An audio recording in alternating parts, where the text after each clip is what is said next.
Friends, welcome to Unacademy. तो कैसे हो दोस्तों? हैप्पी दिवाली आप सभी लोगों को। चलिए सेशन को स्टार्ट करते हैं। So this session is on UPPSC A numerical session, है ना। ये रिकॉर्डेड सेशन है, ठीक है, बट हमें लगा कि चीजें मिस नहीं करनी चाहिए और इसलिए आप लोगों के सामने हम कंटेंट लेके आए हैं इन दी रिकॉर्डेड फॉर्म। तो मैं आपका दोस्त ऐश्वर्य पढ़ाता हूँ आपको गेट ईएससी के लिए, and I have done my MTech from IIT Delhi and BTech from Jamia Millia Islamia. 4 times I have qualified GATE with my best AIR 226, and I do have 6+ years of teaching experience and 2 years of industrial experience. And all these are the subjects which I am basically taking on Unacademy official YouTube channel, Unacademy Plus, as well as on Unacademy special classes. Okay, theory of structure, RCC, geotechnical engineering, and strength of material. Okay, और दोस्तों ये वो code है जो आप लगा सकते हो कोई भी अनअकैडमी प्लस सब्सक्रिप्शन लेने से पहले, not only in GATE and ESC but in also various other competitive fields. So you can consider this code as the universal code at an academy. तो कोई भी सब्सक्रिप्शन आपको आपके फ्रेंड आपके relatives को चाहिए हो तो आप इसका यूज करके 10% ऑफ ले सकते हो. Okay, now the question is why Unacademy plus. Unacademy plus हमें क्यों चाहिए? That is important to know. Unacademy plus पे आपको मिलता है access to daily live classes, crash courses, weekly test, doubt solving session, दोनों ही languages में कोर्सेज यहाँ चलते हैं और रैंक इंप्रूवमेंट बैचेस भी आपको देखने को यहाँ मिलते हैं. And if you need something more then you can take the superset of plus subscription which is your iconic subscription. और आइकॉनिक सब्सक्रिप्शन में आपको प्लस के सारे फीचर्स तो मिल ही रहे हैं, इसके अलावा आपको दिया जाता है स्टडी प्लानर, आपको असाइन किया जाता है एक पर्सनल कोच, आपको दिए जाते हैं some specialised notes and practice sets which may boost your rank in various competitive exams. Study booster sessions होते हैं और आपके टेस्ट का पर्सनलाइज्ड एनालिसिस किया जाता है यहाँ पे, okay, by the expert. So this is the schedule for the month of November, my dear friend. So you can see regular batch, laminar batch and revision batch, ये तीनों अभी आपके चल रहे हैं. और यूपीपीएससी यही सेशन अभी मैं आपका चला रहा हूँ. Monday to Friday daily one faculty is there who is taking this UPPSC sessions. And crash course you can also find the list here. So this is the list of crash course beneficial for those students who are going to write GATE 2021. Okay. और ये है हमारे MSQ batch, multi select question batch, जो इस साल add हुए हैं आपके गेट के एग्जाम में. Mean such questions in which more than one is correct. So I am taking it on Sunday, RCC and so. And again, Mrigang sir is taking on Sunday environment OCF and fluid mechanics, and Pranjal sir लेंगे geotech और structures के ऊपर ये MSQ session. Okay, चलिए announcement यही है कि ये रिकॉर्डेड सेशन है और 17 से we guys will be coming live for at your service my dear friends. Okay, so let's start the session. So 25 questions का ये सेशन है. क्वेश्चंस आसान है, छोटे छोटे हैं, उसी पैटर्न पे है जिस पैटर्न पे यूपीपीएससी एग्जाम में क्वेश्चंस पूछे जा रहे हैं. So let me start this session. So this is the question number 1. So question number 1 आपसे बोला गया है कि कब हम राफ्ट फाउंडेशन को यूज कर सकते हैं. Option A, when soil is having the low bearing capacity. B, when heavy load are transferred through columns. C, when superstructure are sensitive to the differential settlement. Or D, all of the above. तो ये सारे reason आपके use होते हैं raft foundation के लिए. जब भी आपकी सॉइल की लो बेयरिंग कैपेसिटी हो तो आप डीप फाउंडेशन या राफ्ट फाउंडेशन देते हो. लोड अगर बहुत हैवी है, still you can go for deep foundation और raft foundation. And if my super structure is very sensitive to differential equation. In short इसका कहने का मतलब यही है कि जब आपकी सॉइल काफी सेंसिटिव हो differential settlement means difference of settlement. Suppose यहाँ का सॉइल और यहाँ के सॉइल में इतना डिफरेंस है कि ये सेटल कर रहा है लेट्स से 20 mm और ये सेटल कर रहा है let's say 35 mm. Then the differential settlement between these two locations is 15 mm. तो अगर आप नॉर्मल आइसोलेटेड फुटिंग यहाँ पे प्रोवाइड करते हो then your structure may be prone to differential settlement. So you can say here that if you are providing a rough foundation with good reinforcement, then you can overcome all these three things. So all of the above is the best suitable answer here, है ना? Clear है कि नहीं है? चलिए, now question number 2. Question number 2 आपसे बोल रहा है कि in an confined aquifer one of the following condition occurs, so which is that condition? Condition number A is water surface underground is at atmospheric pressure. गलत. जो water क्या कहते हैं आपका टॉप पे रहता है, that is subjected to atmospheric pressure. Confined में. अनकन्फाइंड एक्विफर अगर होता तो आप कह सकते थे कि water surface is at atmospheric pressure. अच्छा, water table serves as upper surface of the zone of saturation. Again wrong statement. Water is under pressure. Yes, it is also called as artesian type aquifer.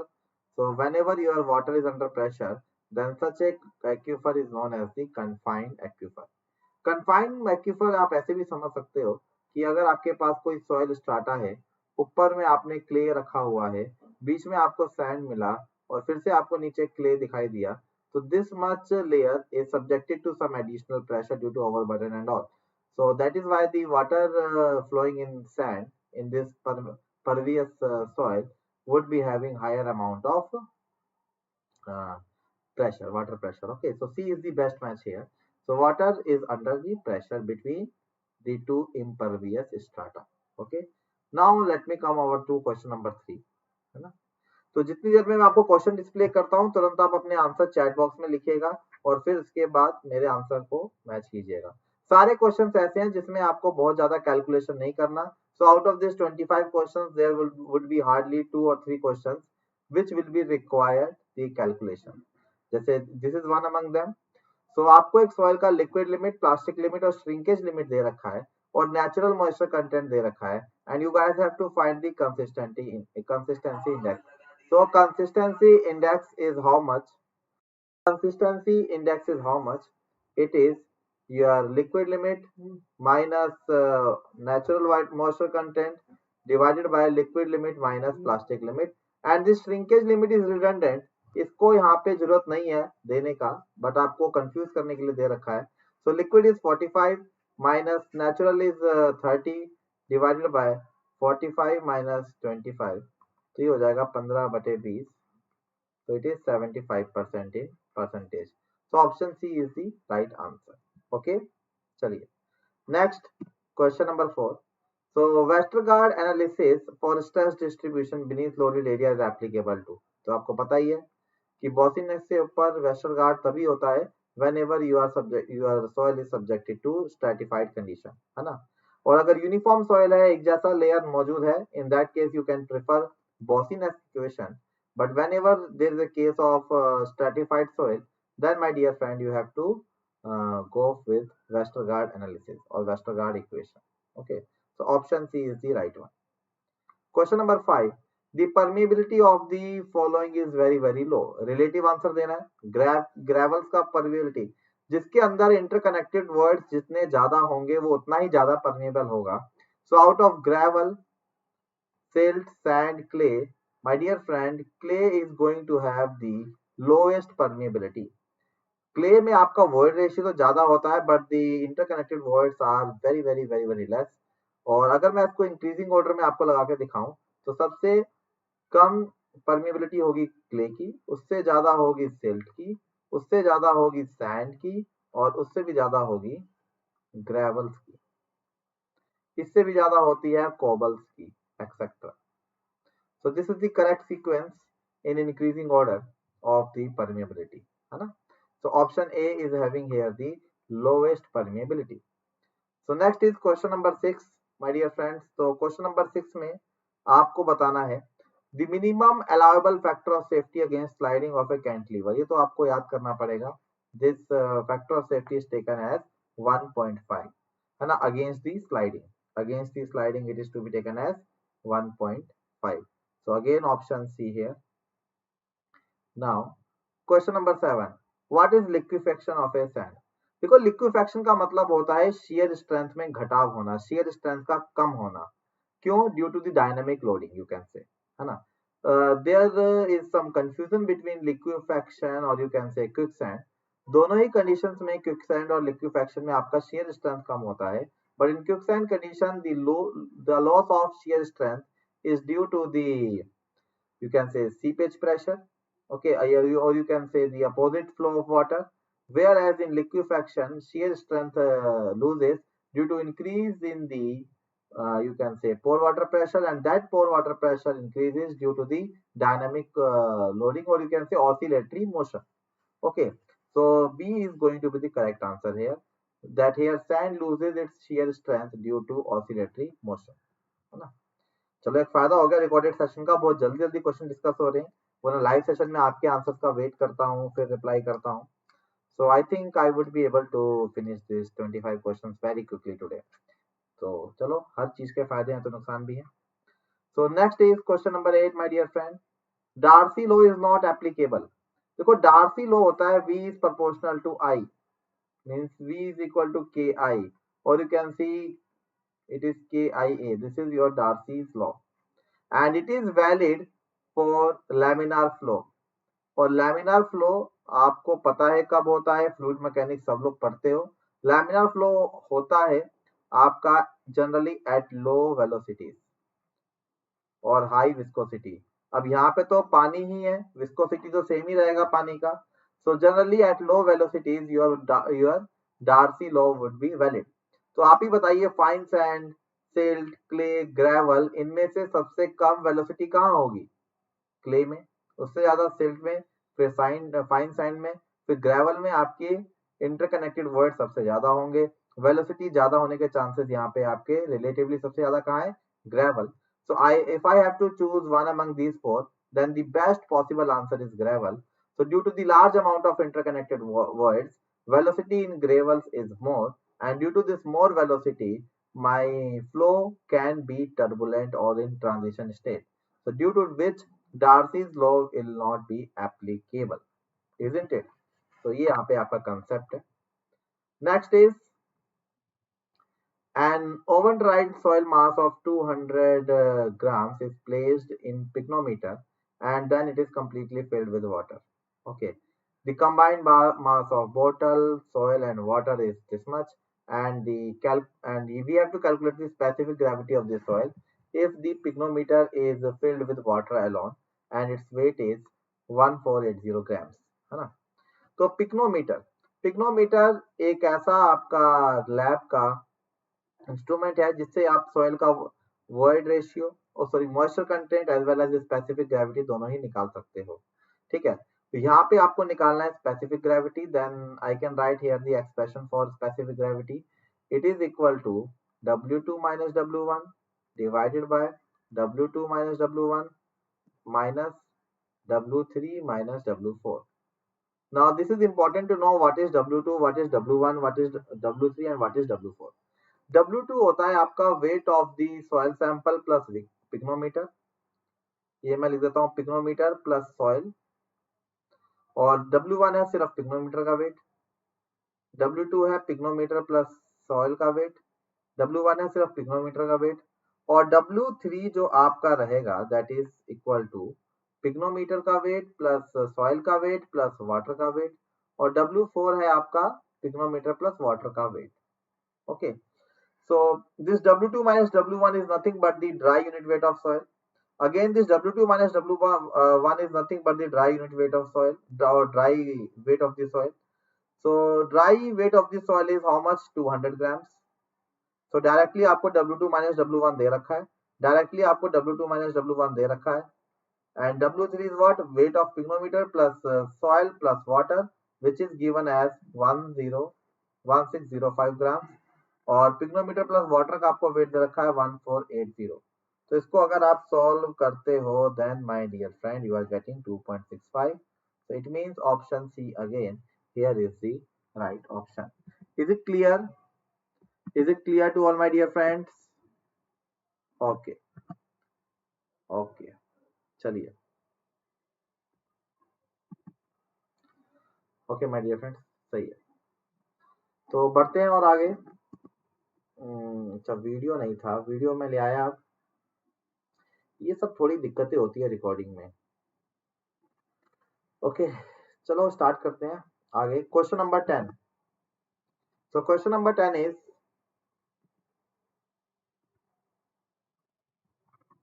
the density index is the term used to express relative compactness of the what?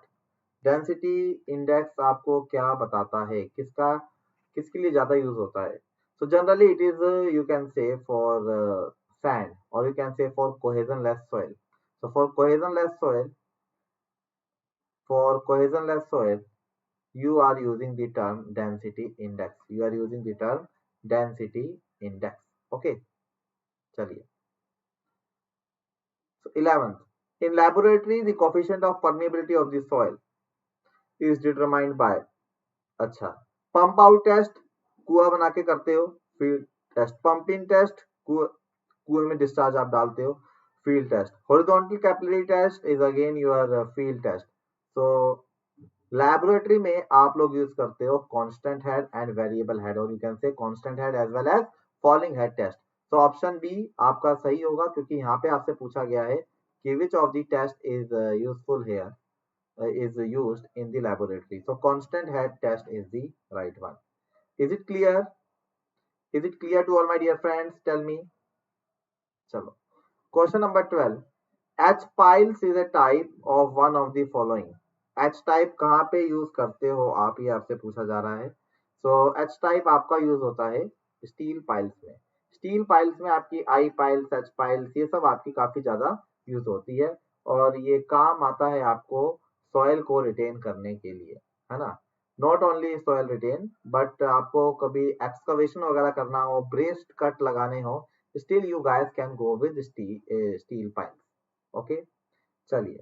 Now the next is question number 13.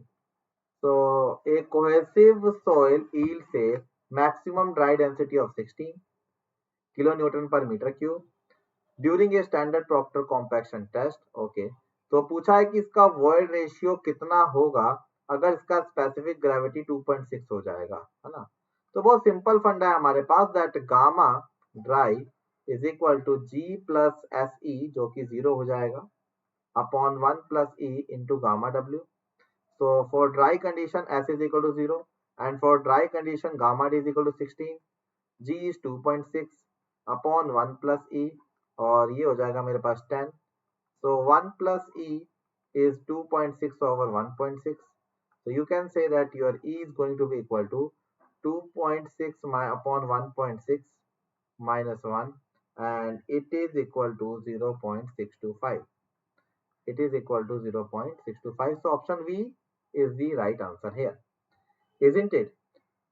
Is it clear to all my dear friends? ठीक है.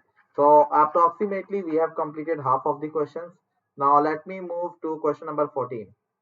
So if the value of uniform coefficient of a soil sample is nearly equal to 1, आपको दे रखा है क्या कि Cu आपको दे रखा है 1, है ना. Cu आपको निकालना है D60 over D10. तो ऐसा वाला जो सॉइल है वो क्या होगा अगर आप इसका ग्राफ बनाते हो, है ना, between you can say size and percentage finer, then 60 और 10 ऑलमोस्ट आपका सेम है, तभी ये रेशियो कितना आया होगा 1. तो एक ही साइज के पार्टिकल्स आपके सॉइल के अंदर मौजूद है ना. So this can be said as, मेरे हिसाब से दोनों ही ठीक है. यूनिफॉर्मली ग्रेडेड सॉइल भी ठीक होगा और पुअरली ग्रेडेड सॉइल, दोनों एक ही है. बट अगर आपको कोई एक चुनना है, then I would like to go with more appropriate term which is uniformly graded soil. Uniformly मतलब एक जैसे पार्टिकल ही आपके सॉइल के अंदर मौजूद है ना. So option B is the right one. Is it clear? So next is question number 15. The permeability of a soil sample depends upon, किन किन चीजों के ऊपर सॉइल की परमेबिलिटी डिपेंड करती है? Size of the particle exactly, gravel में ज्यादा, क्ले में कम. Shape of the particle again exactly, interconnection अगर ज्यादा है तो ज्यादा परमेबिलिटी वरना कम. वर्ड रेशियो ज्यादा है तो ज्यादा परमेबिलिटी वरना कम. So you can say that all this above 3 factors, in fact इन 3 से भी ज्यादा होते हैं, बट 4 ही ऑप्शन दे सकते हैं ना हम लोग. ठीक है, तो आपकी परमेबिलिटी डिपेंड करती है फ्लोइंग मीडियम के ऊपर, है ना, वाटर के ऊपर, उसकी विस्कोसिटी के ऊपर, इम्प्योरिटी के ऊपर, सरफेस के ऊपर, है ना, एब्जॉर्प्शन के ऊपर, एडजॉर्प्शन के ऊपर. So on all these factors, your permeability of the soil is actually depending. So I have to select here all of the above. So now the question number 16. The most suitable method for drainage of fine grain soil. तो सबसे ज्यादा suitable method कौन सा है for the drainage of fine grain soil? ये तो आपको याद करना पड़ेगा. The correct is electro-osmosis method is the most suitable for the drainage of fine grain soil. Fine grain soil से पानी निकालना इतना आसान नहीं होता. That is why you guys need electro-osmosis process. Okay, चलिए.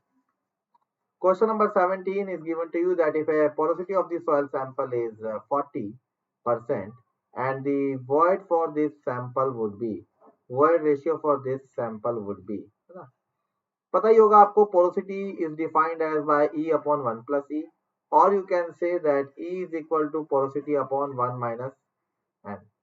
तो void ratio आपसे पूछा है, porosity आपको दे रखा है 0.4 और 40%, so it is 4 by 6 or 2 by 3. So 2 by 3 is how much? 0.67. So option D is the right answer. Option D is the right answer. Is it clear to all my dear friends? Tell me. चलिए अगला question. So if a soil sample is dry beyond the shrinkage limit, अगर soil sample को उसके shrinkage limit से भी अंदर dry कर दिया गया है तो क्या होगा? This is volume, this is moisture content,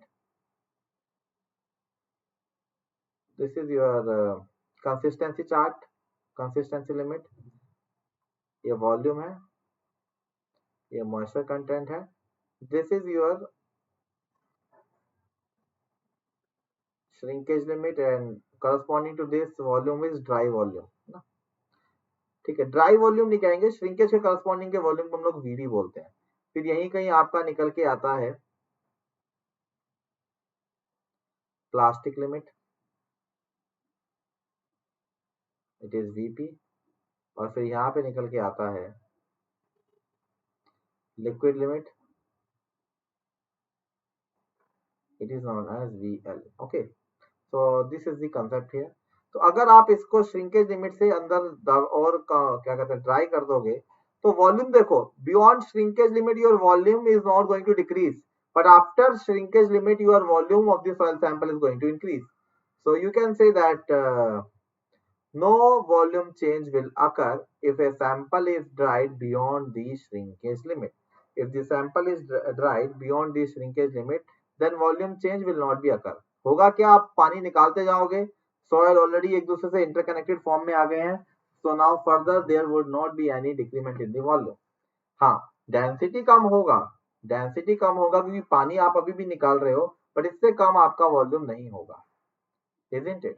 तो ऐसा मान सकते हो कि पहले आपके सॉइल पार्टिकल्स ऐसे ऐसे ऐसे ऐसे दूर दूर रहे होंगे, तो आपने पानी इतना निकाल दिया और आपने इस सॉइल सैंपल को बना दिया कुछ ऐसा.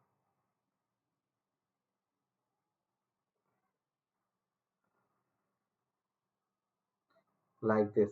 Okay, it is going to be like this. Okay, तो अब इसके बाद भी अगर आप पानी निकालोगे पानी निकलेगा, बट इससे कम वॉल्यूम इस सॉलिड का हो नहीं सकता, सॉइल सॉलिड के कारण हो नहीं सकता. So no volume change is going to be here. Okay, so question number next 19. The void ratio at the densest, loosest and natural state of the sand deposits are this, and this respectively. आपको निकालना है relative density. And relative density, my dear friend, you all can calculate like this. You all can calculate like this. Percentage में तो Emax is 0.6 minus 0. ठीक है, कितना हो जाएगा ये? 0.4 divided by 0.6 लूजेस्ट वाला माइनस 0.2 डेंसेस्ट वाला, ये हो जाएगा 2/4 into 100, so it is 50%. Option C, it is going to be 50%, which is known as option C, isn't it? चलिए question number 20. The process by which the soil particles are artificially rearranged into the closer state of contact by the mechanical mean in order to decrease the porosity and this is known as, इसके लिए तो नहीं बताना पड़ेगा।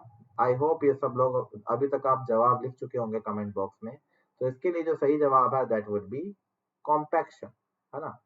अगर air को बाहर निकाल के आप सॉइल को कॉम्पैक्ट करते हो then that phenomena is known as compaction. अगर पानी को बाहर निकाल के अगर आप सॉइल को कॉम्पैक्ट करने की कोशिश करते हो then that phenomena is known as consolidation. Okay, so settlement and all these things are the outcomes of compaction and consolidation. So we have to always select the most appropriate term. Okay, so now the question number 21. The permeability of a soil sample will be how much if entrapped air is present in the sample, है ना। अगर आपके sample में entrapped air है तो permeability के ऊपर क्या असर पड़ेगा? Obviously it would be decreased. Due to entrapped air your permeability would be decreased. Disturbance आ गया ना, तो disturbance आ गया तो permeability क्या होगा? कम ही होगा, है ना। Question number 22. Seepage endangers the stability of earth dam built on the pervious soil foundation. सही बात है, because of piping. So it is actually due to the valve of exit gradient, the quantity of seepage flow, the height of the dam, and the total storage capacity of the reservoir, है ना। तो ये होता है due to the valve of exit gradient, है ना। Exit gradient को आप लोग अगर कंट्रोल में नहीं रखोगे देन सीपेज में endanger you. Is it clear? Okay, so question number 23, that the maximum differential settlement in isolated footing for on sandy soil shall not be exceed, ये आपका IS कोड BIS प्रोविजंस है, it is 25 mm. so differential settlement is कितना allowed होता है? 25 mm. Okay, total की limits अलग है 65 के आसपास, बट डिफरेंशियल सेटलमेंट कितना अलाउड है? Difference of settlement 25 mm. Okay, so next is question number 24, that undisturbed soil samples are generally obtained by, undisturbed soil sample वो soil sample होते हैं जो अपनी रिप्रेजेंटेटिव प्रॉपर्टीज चेंज नहीं करते, इवन जब उसको बाहर से निकाला जाए, उसको जमीन से बाहर निकाला जाए तो उनकी प्रॉपर्टीज, उनके जो मॉलिक्यूल अरेंजमेंट होते हैं वो डिस्टर्ब नहीं होते। तो इसको आप तभी अचीव कर सकते हो, प्रैक्टिकली 100% अनडिस्टर्बेंस सैंपल ऑब्टेन करना नामुमकिन है, but still based on some inside outside clearance and area ratio we can still classify our sample into the disturbed and undisturbed ones. तो disturbed sample से आप डेंसिटी वेंसिटी ये सब तो पता लगा लोगे, but exact orientation, exact permeability क्या होगा वो कभी भी पता नहीं लगा पाओगे। तो अनडिस्टर्ब सैंपल थोड़े से अचीव करने मुश्किल है, बट इनके जो रिजल्ट्स हैं वो एग्जैक्टली आपको इन सीटू रिजल्ट्स की तरह दिखाई देते हैं, एग्जैक्टली फील्ड रिजल्ट की तरह आपको दिखाई देते हैं। तो जनरली जिनकी वॉल पतली होती है, जिसमें डिस्टर्ब करने वाला एरिया कम होता है, तो such samplers will be used in order to achieve the undisturbed soil. So option D is the right answer here. So last question of the session, that a cantilever sheet pile derives its stability from, कहाँ से होगा? Self weight नहीं यार, cantilever sheet pile का self weight तो बहुत ही कम होता है। lateral resistance of the soil, anchor it and none of this. So it is basically due to the lateral resistance of the soil, है ना। सॉइल जो इसकी एक तरफ होती है वो उसको पकड़े रखती है, और जब आप दूसरी तरफ से सॉइल लगाते हो तो पैसिव कंडीशन में आते हुए it is actually preventing, you can से it is also providing the stability. Is it okay? So lateral resistance of the soil, है ना। तो देखो कुछ तो मैं बोल रहा हूँ कि डाउट्स होंगे आप लोगों के, मैं ये नहीं मान सकता कि मैंने 25 क्वेश्चन अभी आपको कराए with answers, so I am not able to know your state, है ना। तो रिकॉर्डेड में इसको डिस्कस कर लेंगे फिर कभी, है ना, जब हम मिलेंगे लाइव। बट अभी मैंने आपको 25 क्वेश्चन करवाए इस थोड़े से टाइम पे, बट आई थिंक ये क्वेश्चंस आपको हेल्प करेंगे इन योर यूपीपीएससी, है ना। तो आप एक काम कीजिएगा, इन क्वेश्चंस के आंसर्स नोट करके रखिएगा, और जिनमें भी आपको लगता है कि आपकी सहमति नहीं है तो आप मुझे कैच कर सकते हो लाइव फिर से, जब भी मैं आपको नेक्स्ट फ्राइडे को मिलूंगा with this same session. Okay, is it clear to all my dear friends?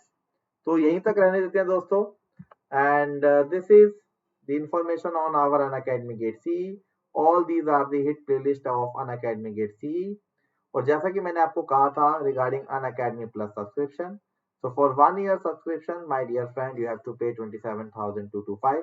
For 1.5 year, after applying S10, you have to pay 34,650.